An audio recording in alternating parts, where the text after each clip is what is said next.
Sahana Vavatu Sahano Bhunaktu Saha Viryam Karvavahai Tejasvinavadhitamastu Ma Vidvishavahai. Om Shanti Shanti Shanti. Hari Om Shri Gurubhyo Namaha. Hari Om. Vasudeva Sutam Devam Kamsa Chanuramardanam Devaki Paramanandam Krishnam Vande Jagadgurum. Krishnam Vande Jagadgurum. Okay, so we are on the topic of meditation, chapter 6 of Bhagavad Gita. And it is, to me, going very much in detail with it. It has been a very great journey. I don't know how you guys feel about it, because there was so many confusion and myths about meditation. So as I'm going through this more deeper and deeper, we had studied so many times before, but it's such a subtle subject and there are so many aspects to it. And all the complaints we hear about in meditation, oh, this is difficult, this is what happens, and everybody's experience, Krishna Bhagavan has addressed that so nicely. And when the Swamis and all open it up, we learn so much. So my only request is that I'm sure a lot of you are already doing it. Listen to this with like an open mind. And put all your other ideas away and just see what Krishna Bhagavan is saying, and then go back and see where your ideas fit in there. You know what I'm saying? Because there is a whole sequence, and if we learn it correctly, we'll have a better chance of succeeding slowly. Nothing is going to happen fast, but that's how I feel. So because it's such an important thing, little bit we'll summarize before we read Swamiji's commentary, because his language is a little bit difficult. So instead of jumping into it right away, let's kind of go over a few of the important points. So basically what Krishna Bhagavan is saying, explaining the path of meditation, that one should follow this path very sincerely. That's one point. And then he gave a very great definition of yoga over here. Dukkha Sanyoga Viyog means detached from all that gives sorrow and established in the self. And that he called it yoga. So, and by doing that, we'll make our mind quiet and peaceful and that make it abide in the self. So that's the whole journey, but we will see different points about that. And then in verse 24 and 25 that I explained, and we still have to read Swamiji's commentary, Krishna Bhagavan said that, okay, after sitting in the seat of meditation, what we need to do, drop all the desire and cravings of the mind, Bornata Sankalp and all the imaginations that we have and all that. And and another very important thing is that mind is the main equipment, an instrument. So we need to take care of it in a proper way, because that's what is going to take us further and further. So how do we do it? With the mind and intellect, help of the intellect, control all senses. And we have already gone through it, that senses are at the lower stage and then mind is above it, intellect is even above that. So you take use of that, and from all sides you control these senses. And then another very important thing he said was shanay shanay, that it is slowly and steadily, kind of, Nikhilanandji said softly, not hard, abruptly and harshly. Then mind has to be quiet and established in the self. It's like, taking care of a little baby. You can be harsh with them. A lot of your grandmas, I'm a new grandma too, so I see now, my grandson is getting a little more aggressive. It's cute, but, gently you have to discipline them. And with buddhi and the firm resolve and the tremendous patience you need, And in Sanskrit, there are those words, dhriti and dhairya, means like forbearance. You need a lot of forbearance. Those are the kind of things you need. And so what do we need to do? Withdraw the mind with all these qualities and then place it in the self. Because what is happening, generally the mind roams in all the objects. But very important thing that, Nikhilanandji brought, that the source of the mind is self, So what is the source? Where the mind is coming from? like if we go deeper and deeper, but the origin of mind, that's what he was talking about. What is that? Because we have learned that Brahman is the substratum. And then the mind is working, on top of it. And in the example he gave was a very good one. He comes up with this brilliant example. He's saying it's like I have this notebook, right? So in the notebook I write. So writing is like the mind because it keeps changing. I can write anything I want and all that. But the substratum is the paper. Without paper, I cannot write. Just think of it that way. So your mind is like the writing, and substratum or the paper is like the Brahman. Okay. And then I think that Nikhilananji likes philosophy of Ramana Maharishi a lot. And a lot of you already know, who am I? He always says. But so he's saying that if we analyze what our mind is, thinking of, how he approached it. So it's made up of thoughts. Minds mean made up of thought. So he's saying there are always two kinds of thoughts in the head. One is, in Sanskrit, it's called idam vritti and aham vritti, basically object and subject. So one thought is of object, all the things that we see, the whole world. And the other is subject, I. So he's saying that shift that your attention from the objects to the subject. I. But here, I means not the ego, because the ego will again be a problem. We are trying to find the source of that I, So he's saying that if you keep going deeper, the thought comes from deep within, and if you inquire at the source, where it's coming from, you will get that abidance in the self. So that's another technique. If somebody connects to that, that's another technique.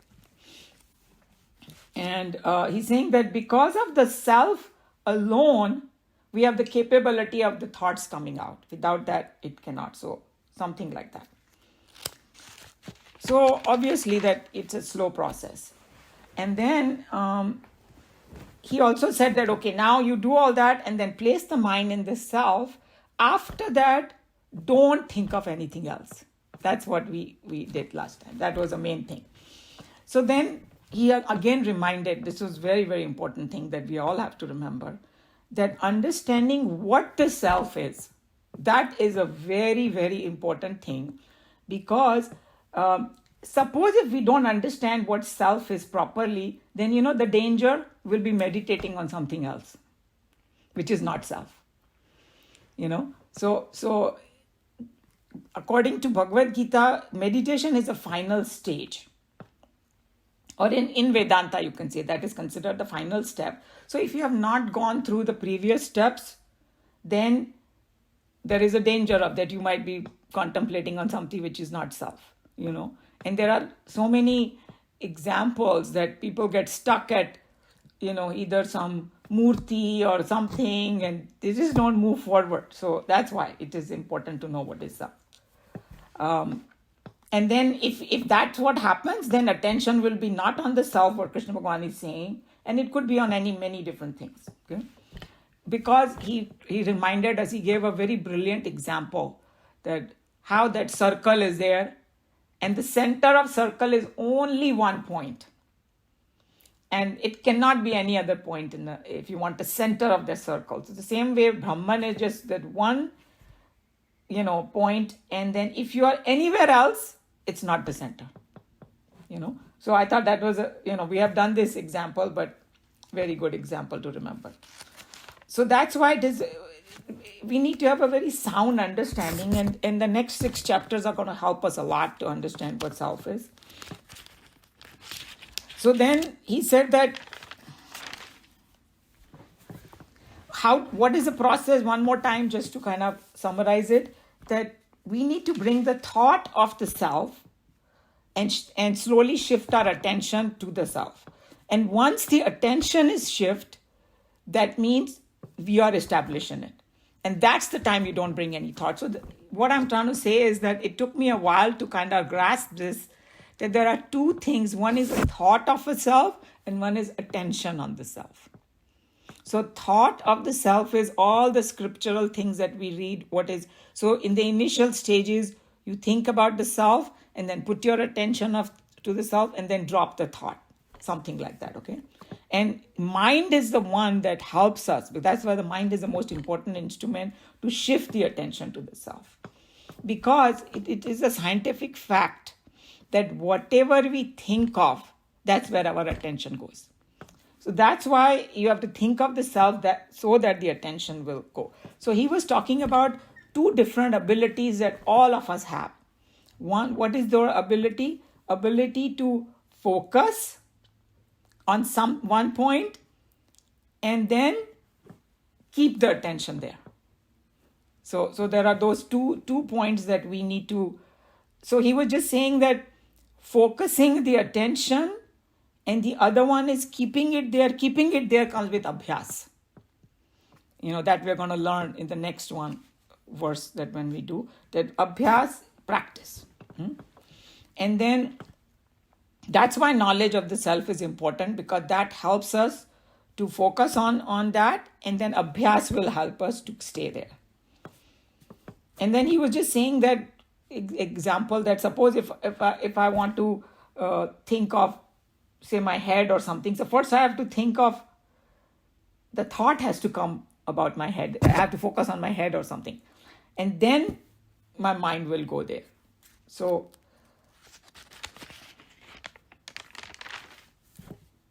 thinking of an object will help us put our attention over there. Same way thinking of self will put. These are the things that we have to kind of churn it a little bit more in our head. And then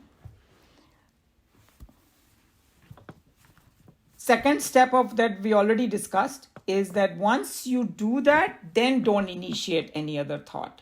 Let the mind just be, and that's when it will become silent, and that is the final stage. And then what will happen is, once we have practiced this enough, attention on the self will go in a spontaneous way. And then because what happens is that suppose we come to this stage, final stage. Krishna Bhagwan knows that our mind may be still little bit have old habits and impressions are so deep in us that itna sab kuch karne ke baad bhi, it's possible your mind will go somewhere else. He's aware of that. That's why he did the next verse after that is going to come, that, hey, if that happens, what you need to do. That, मैंने इतनी सब मेहनत करके मैं यहाँ तक पहुँच गई, and then again my mind moved. Okay, so that we will see what we are going to do in that. But just these two verses, that we did last time, this is the kind of a summary of it. And then we can go to Swamiji's commentary. Any comment or question up to this point?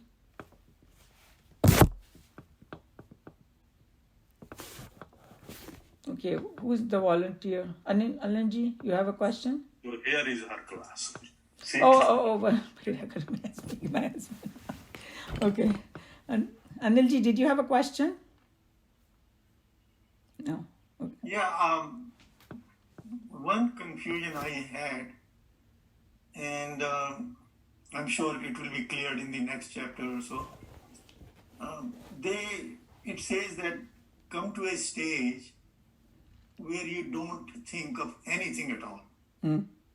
But then it also says, no, think of self. Okay, so those are the kind of a confusing thing, and everybody has this confusion. That's why I like Nikhilananji's process, the way he explained very well. He was saying that there are two stages. One is thinking of something, which is totally fine. In the beginning, because we are bringing our mind from outside to inside, right? To the self. At that time, those thought of the self, whatever we learn from the scripture, is fine. But in the end, once you have the attention on the self, you drop that thought. And the example he gave was like, high jump. We use the pole to go to a certain height and drop the pole. And those things kind of happen automatically.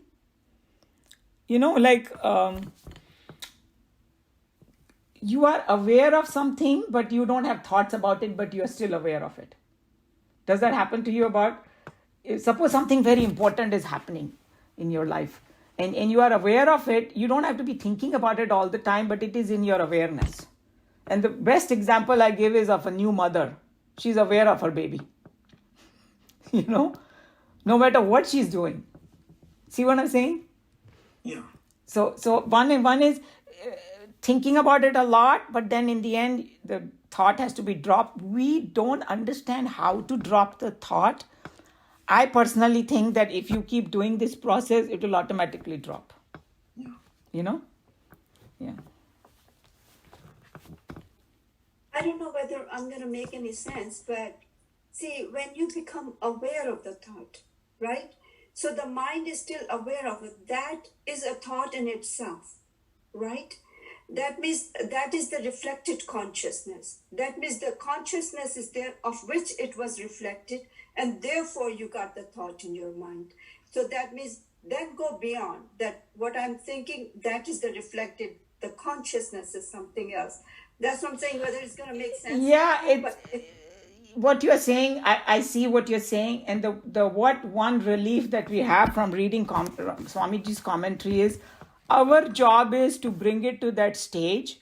And that final stage that Minaji you're talking about, that consciousness will suck you in.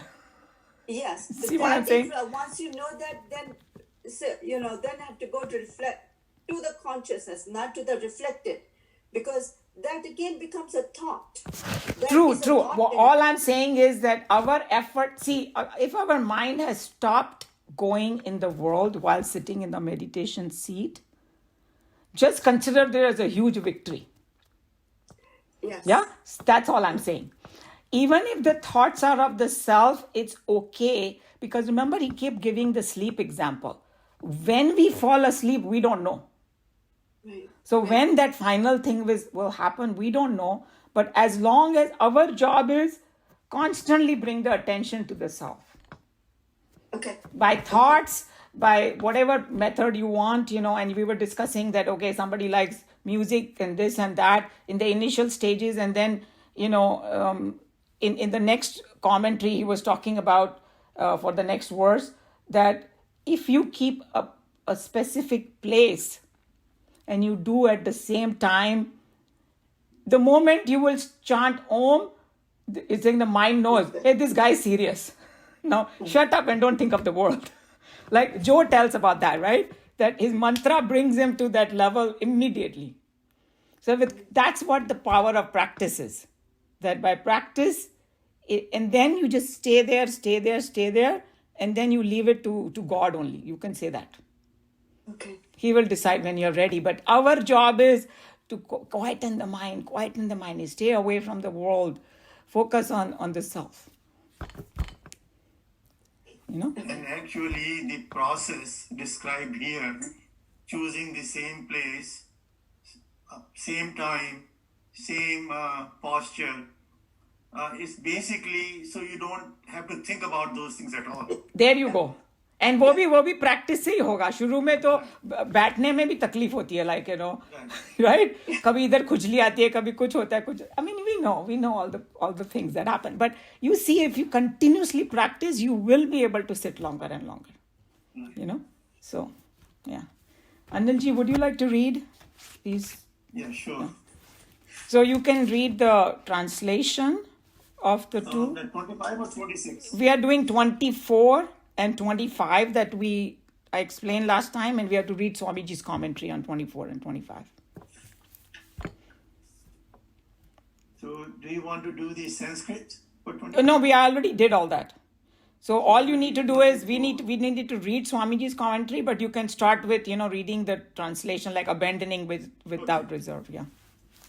Abandoning without reserve all desires born of fruit of action, sankalpa, and completely restraining the whole group of senses by the mind from all sides. Little by little, let him attain quietude by the intellect held in firmness, having made the mind established in the self, let him not think of anything. So these are the two verses that gives a summary of meditation. In short, that's what it is. In the previous section, the entire goal of yoga was indicated as that state wherein the mind, through the practice of concentration, comes to get itself absolutely restrained. Later on, we have been given a glorious word picture of this state of enjoyment and perfection that one will be introduced to in this state of meditation. This theoretical exposition has no practical value unless exhaustive instructions are given as to how a diligent seeker can bring about this total mental poise consciously in a deliberate spiritual act of perfect self-control. So all Swamiji is saying that previously he told the final goal, but ye sab hota hai, we have this prashant ho jata hai man, quietude and bliss and all that, whole moksha tak पहुंचा दिया उन्होंने, मगर उन्होंने कहा कि अगर ये नहीं समझ में आएगा कि मैं करूं कैसे, so that will be useless, right? Okay, I know that I have to go to that mountain top, and it's very beautiful to describe the beauty that we see from there, but if he doesn't tell you how to get there, I'm never going to experience that beauty. So in these two verses, he's explaining how to get there. In these two brilliant stanzas, the subtle art of meditation has been explained. The secret as to how to bring the mind to a single pointedness and what to do thereafter with that mind in concentration and how to approach the truth and ultimately realize it in an act of deliberate and conscious becoming are all exhaustively indicated in these two significant stanzas. So there are 2 points he said over there. The sacred secret is how to bring the mind to a single pointedness, and thereafter, what we should with the mind so that it doesn't move anywhere, okay, and approach the truth, okay, yeah. Renouncing all, Sarvan desires fully asesta by the mind, control all the sense organs from their wandering in entire world of sense objects. Herein, every word demands a commentary, since every phrase leaves a hint, which is so important in ultimately assuring all for the seeker a complete success. It is not only sufficient that all desires are renounced, but each desire must be totally eradicated. By these two terms, Sarvan and Asasta, no trace of doubt is left in the minds of the seekers as to the condition of their mental equipoise during moments of higher meditation. The term Asesta means even the desire for this perfection in yoga is to be in the end totally renounced. So there are 2 words is used in the thing. One is sarvam. Sarvam means everything, and then Krishna Bhagavan was not satisfied with that word. It's asheshataha, means बोलते ना हिंदी में कुछ शेष नहीं बचा, right? People who are Hindi speaking, they know शेष नहीं बचा. So nothing. So that means not even a single desire, as simple as that. And then if you go back to chapter 2, when Arjun had asked about Sthita Pragna, how do you describe a person who is like reached that state? First thing Krishna Bhagavan is saying, from whose mind all desires are gone. So then we get a little bit confused that, hey, what does it mean? Should I not have a desire? He's talking about attachment to them. That's what he's talking about. That no attachment should be there, because we know that this world is transitory. It's not, it's like in my dream, I say, my dream is unreal, but one of the thing over there is real. If I say that, that's not true. Just think of it that way. That's what he's trying to tell you. That when you're sitting in the seat of meditation, it should be so clear that everything in this world is, mithya. And only that Brahman is real. Something like that, you have to establish in that. So that's why there will be asheshta, koi desire nahi rahegi wo time. And I think that state is absolutely necessary for self to reveal itself. Yes, there you go. Absolutely. So that's why, like when we go further in Bhagavad Gita, he will tell you when we reach, chapter 12 and all that, there are 35 values that, how these values, when you develop, that's when you get that knowledge. The first one is hate none.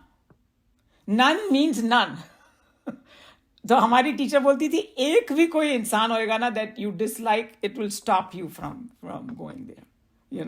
चाहे वो terrorist हो, चाहे कुछ भी हो, you can. I'm not saying don't punish the terrorists, so don't misunderstand me at all. In the karmic thing, that needs to be done, but you realize the divinity in everybody. That's it. That's what asheshta is, that word comes in. Yeah. This is the same as seeing self in everybody? Yes. So there are so many different ways to say that, approach that truth, but whatever, and that's perfect. Yes, that's what it means. Renunciation of desires is advised here as a very necessary and important qualification. Unfortunately, the unintelligent had been ignoring in Hinduism this significant qualification and have thus perverted our sacred religion to act and behave as though it recommended a life of indolence with neither any ambition to achieve nor any desire to accomplish. The term born of Sankalpa is a very significant term qualifying the desires that are to be renounced totally and fully. The term Sankalpa has already been explained earlier, so here, with reference to which we can easily understand that it is the renunciation of such agitation-breeding desires that is meant here. So, these concepts, somebody can take it totally wrong. Right? You say, they can translate this whole thing into, we should not have any desire, then we don't do anything. And Krishna Bhagwan is exactly opposite of that. He's telling Arjun, get up. He's, कितना पूरा उसका गीता इसलिए बोला कि लड़. So हम लोग को भी यही message है ना कि fight with the circumstances in your life. He was a soldier, so that's why it is his job. But we have other duties and all that.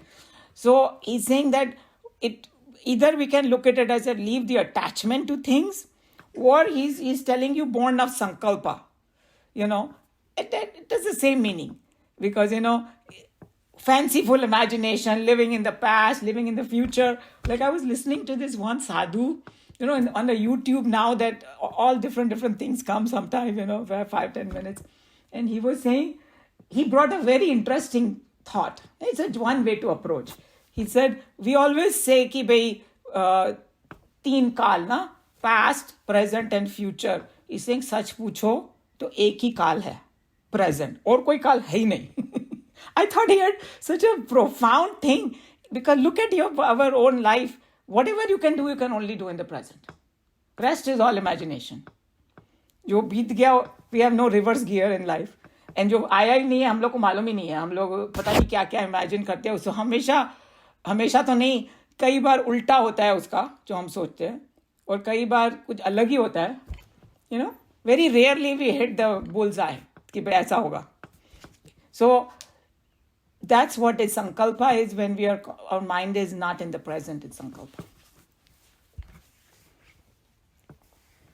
When once this renunciation of the disturbing desires has been accomplished, the individual's mind gains strength and stamina to assert itself. At first, to make the wild horses of the sense organs more tame and work under greater control, and soon comes to restrain all the sense organs from all sense objects from all sides. So he's saying that once we, renunciation of the disturbing desire, what will be the effect? That our senses will become controlled. जो हाथी जो मैंने बोला ना, senses are like elephants. They are the one, they will have a greater control. So शनै धीरे धीरे होगा. And then from all sides. Because if you think about a chariot with the horses as senses, even if one horse is misbehaving out of the 5, the chariot will not work properly. Do you guys agree? It will get pulled in some direction. That's why how chosen the words are. Senses control has to be from all sides. But Umaji, I thought when they said all sides, that means from outside and within. Yeah, you can take it both ways. You can take it both ways. That's also is fine. And because he was talking about sense control, so Yes. you can take it all senses or you can take it inside out. Both are valid. Okay. Umaji, isn't it true that mind is the biggest manipulator? Of course, that's the only manipulator. Think about it. That's the only manipulator. And that's why Krishna Bhagwan ne bola ki mind is like either your enemy or your friend. Yes. And then we compared it to a doorknob, right? Mind can take you outside. The doorknob is the same. You open the door, either you can go outside or come inside. You can stand at the threshold and then you can. So you are absolutely right. And then he explained that mind which listens to your wisdom is your friend. And the mind which succumb to the likes and dislikes and all, it's an enemy. कितना simple definition उन्होंने बताया in the verse, chapter 3 में. कि कौन सा mind तुम्हारा friend है. Or I still remember my yoga teacher used to say, because my class used to start at 6 a.m. when I was in Houston, this was 30 years ago. And it's, उठने में बहुत तकलीफ होती है सबको. So she said, just think of it. You want to be slave or a master? So everybody wants to be master. So then don't be a slave to your mind. And that really helped me to get up. And I was like, I want to sleep another time. No, do I want to be slave or a master? Then no, I want to be master. Immediately I got up.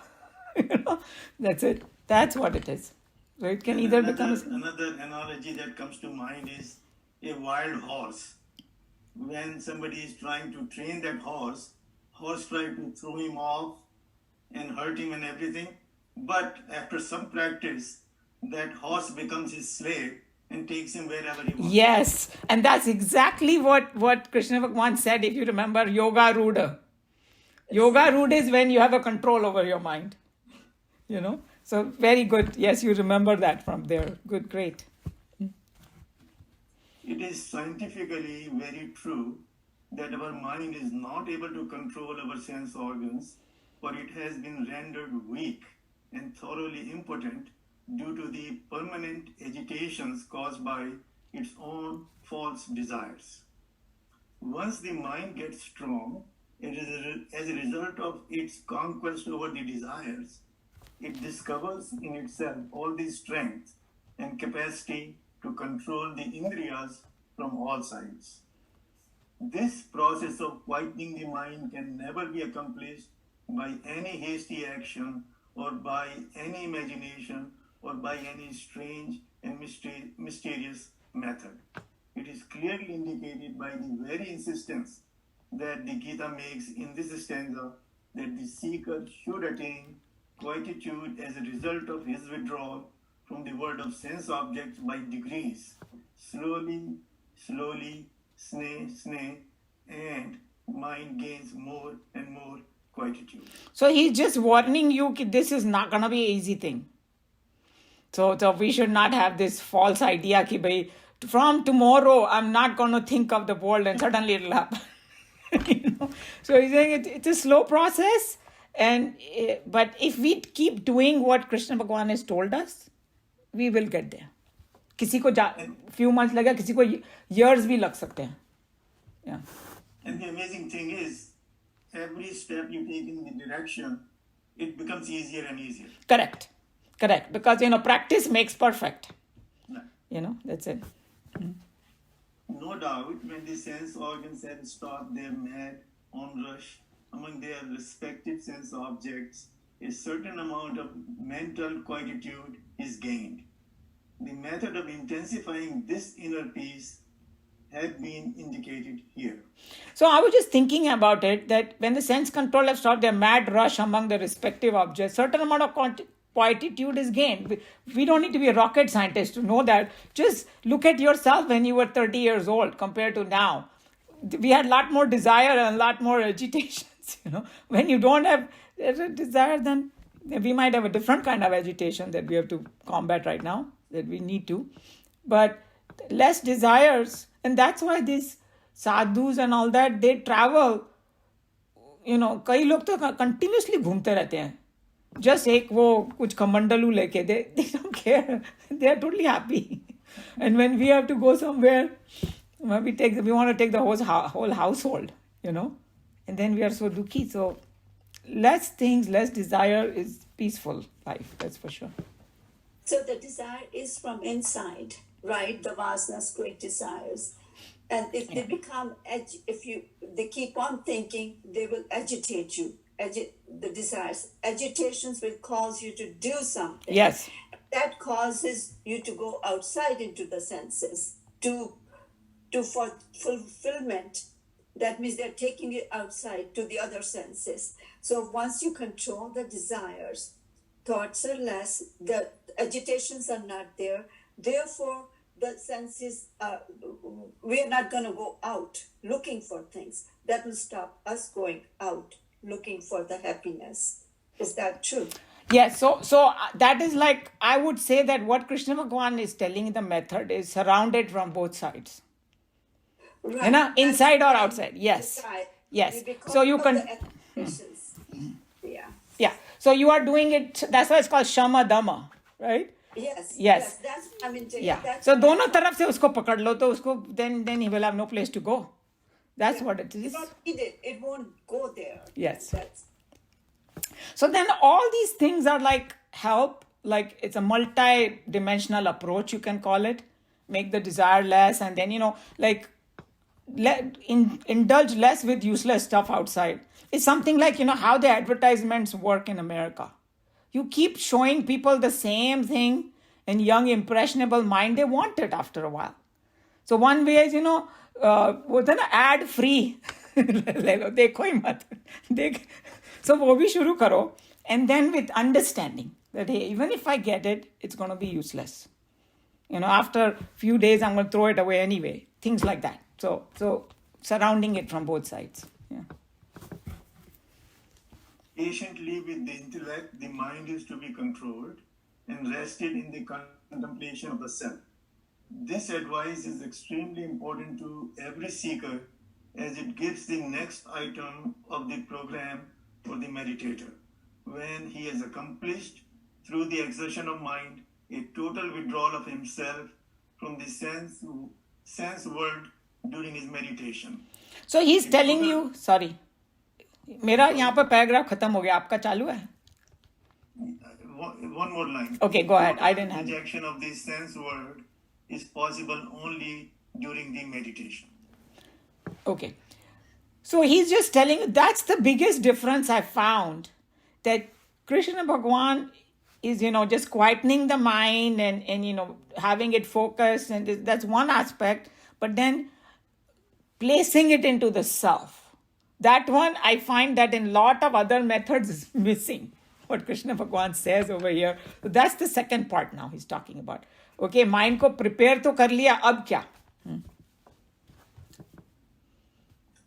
The mind that is thus brought to a relative quietude is next to be controlled by the subtler personality layer in the meditator, which is his intellect. Just as the sense organs were controlled and restrained by the mind is now treated by the discriminated intellect and brought under complete restraint. This is the gist, isn't it? Yes, and this is exactly what in chapter 3 he mentioned, how the hierarchy is there. There's a body, then the senses are more powerful than the body, and then the mind is more powerful than the sense, and the intellect is more powerful than. So he's saying that the sense organs were controlled and restrained by the mind, but mind now is treated by the discriminating intellect. तो मतलब हमारा जो विवेक बुद्धि से, और विवेक बुद्धि शास्त्र पढ़ने से और संतों की बात सुनने से या कोई हायर विजडम से आती है, बिकॉज अगर खाली वर्ल्डली चीजें बोलेंगे ना तो सभी लोग यही बोलेंगे, oh, just compete with everybody and do this, do that. No, you gotta have some higher value. Sorry, what were you saying, Anilji? I'm just saying this is the stage where your mind will not do anything wrong, will only do the right thing. Yeah, it's trying to understand it more deeper and deeper, the higher wisdom. Knowing the difference between real and unreal, and all of that comes over here. The mind cannot be restrained except by fixing it to the exclusive contemplation of one idea. So then restriction, ये भी बहुत powerful उन्होंने statement बोला कि one idea, then only it will be focused. If there are too many jumping like a monkey, it's not going to happen. The mind, we had noticed, is but a thought flow, and as such, the constant thought of the nature of the self is the exercise by which the mind is restrained by the intellect. So see, he's giving you such a powerful technique. How it can be restrained is that constant thought of the nature of the self. That's what I find it many times, the huge difference in Bhagavad Gita and some of the other meditation technique. Because here they are telling you to learn what self is and then bring your mind to it. Then it will get restrained. Tell me something then, Umaji. Thought of, when we talk of single pointedness, we're talking of either a mantra or something, Om. When we talk about constant thought of the nature of the self could be in various ways, thinking of the self, but in many words or many sentences, but of the self alone. That's okay. Yeah. That's okay. Yeah, that's totally fine. That's exactly what he wants you to do. It depends on what stage you are. Once in the beginning, what you're saying is very important. You learn about the self and you have many thoughts of the self, but you're having one subject only. Right? One subject. Yeah, and yes. But then more and more you learn about the self, all of a sudden it will start dawning upon you. Self is the only thing in the world. There's nothing else. Everything else you see is transitory, name and forms. Right? Right. And then because self is infinite, mind gets quieter and purer, and then in the end it just gets merged into it. Because you are thinking of the self, and self is infinite. But if you get stuck at the symbol, then it's not going to take you to the next stage. True, but okay, if you take up a mantra, Om Namo Shivaya, and if you keep on repeating, at some point it will merge into silence. If you know what is Om, what is Nama, and what is Shivaya, if you know the meaning more and more deeply, then it will become silent. True. Okay, that. And then if you think of Shivaya, oh, he's with, the snake in it, or Shiva, upon Shiva, or thinking of he's everything, and then Shiva and Parvati. But you're still thinking of the main topic is Shiva, but there are various thoughts about it. Now, which is correct then? Which is correct? At an early stage, all they are saying it at early stages, that is a very powerful sadhana.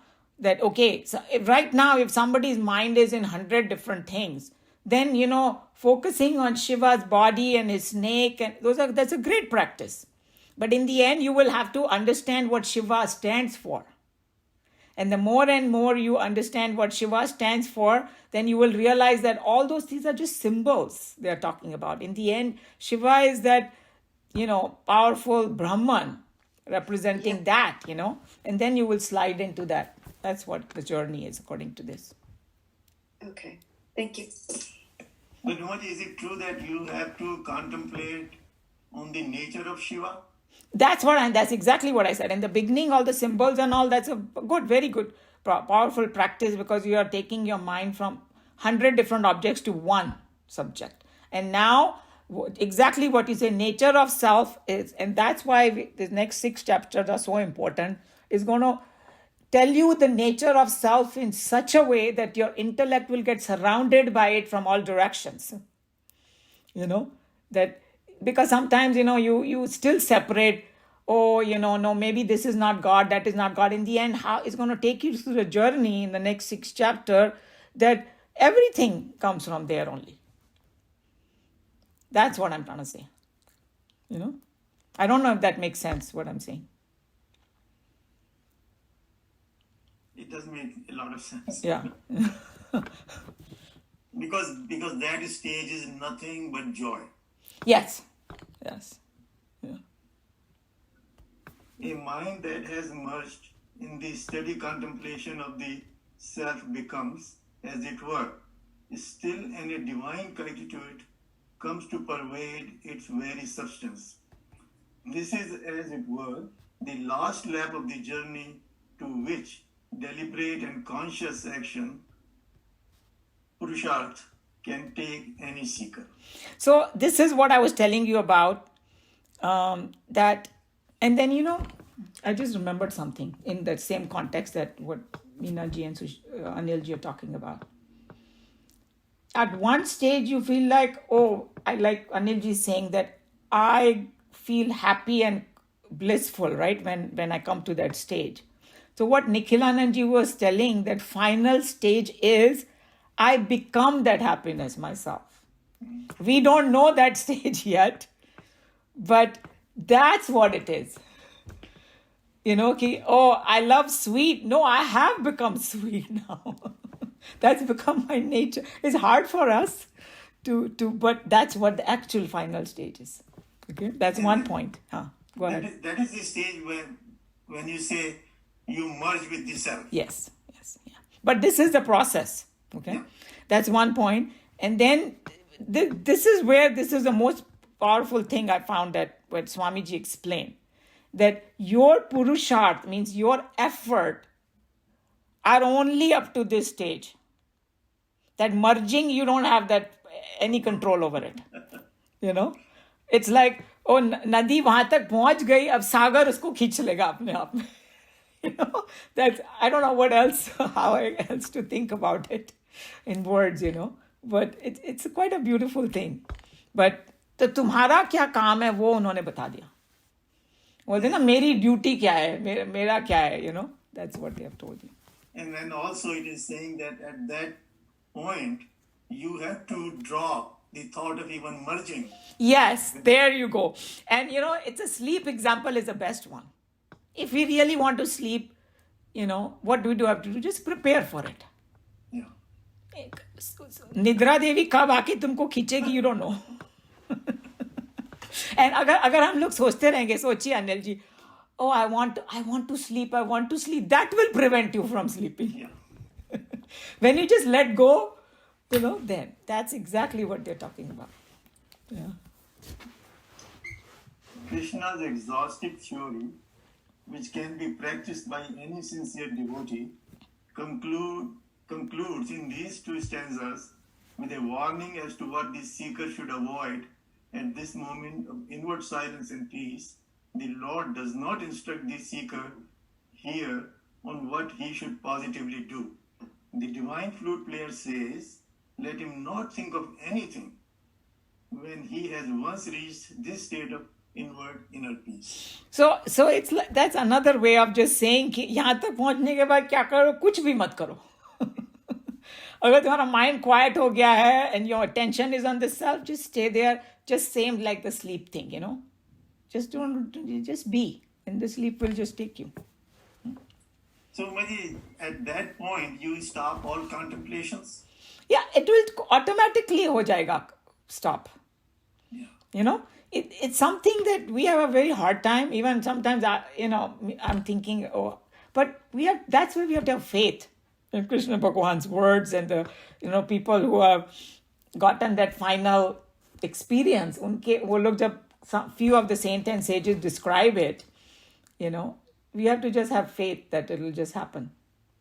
But our job is to just keep doing what he's telling us to do.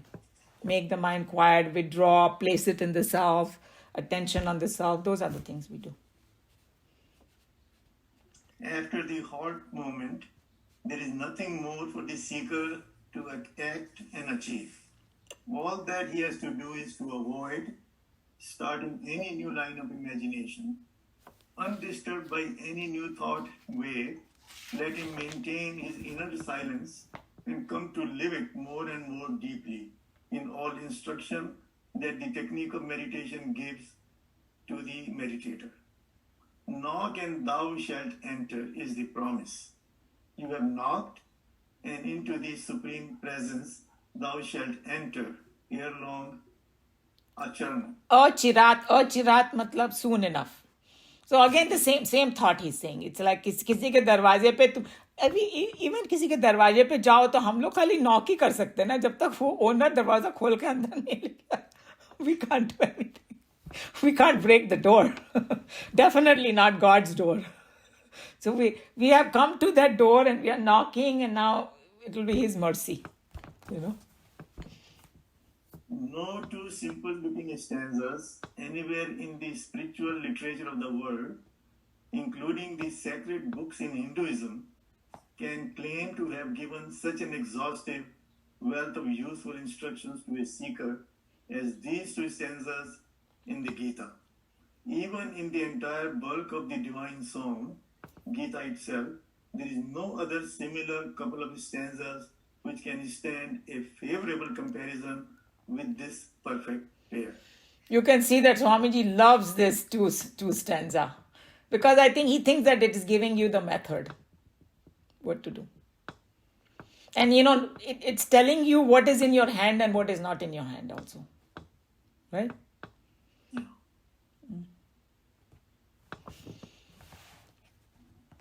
Any question, comment?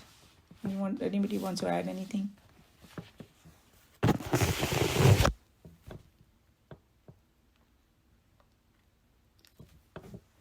Okay, so let's see. Adi, I really like the sleep example, because even if I keep thinking about not falling asleep, any thoughts that are coming in my brain or my head doesn't let me go to sleep. Yeah, there you go. Mind has to give up almost everything before we fall asleep. You know? Yeah, the sleep example is an excellent example, because we can relate to it. Everybody can relate to that example. आज तक कोई बता नहीं पाया कि इस particular moment में I fell asleep. So, but all in your hand is, like you said, come to a point when you drop. किसी ने बोला कि हम लोग सोचते हैं वैराग्य कितना मुश्किल काम है, इसलिए तुम लोग रोज वैराग्य करते हो, because if you want to go to sleep you have to drop everything. You know, deep sleep especially, then you drop even your thoughts of the mind. And dream world, the mind is still active, but in deep sleep the mind folds also. True. Yeah, Premji, I cannot hear you. I see your volume may be down. Still cannot hear you.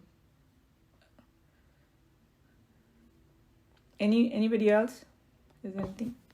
So I think that I was planning to do the 26th, but its time is already up for Bhagavad Gita, so we'll take it up next time.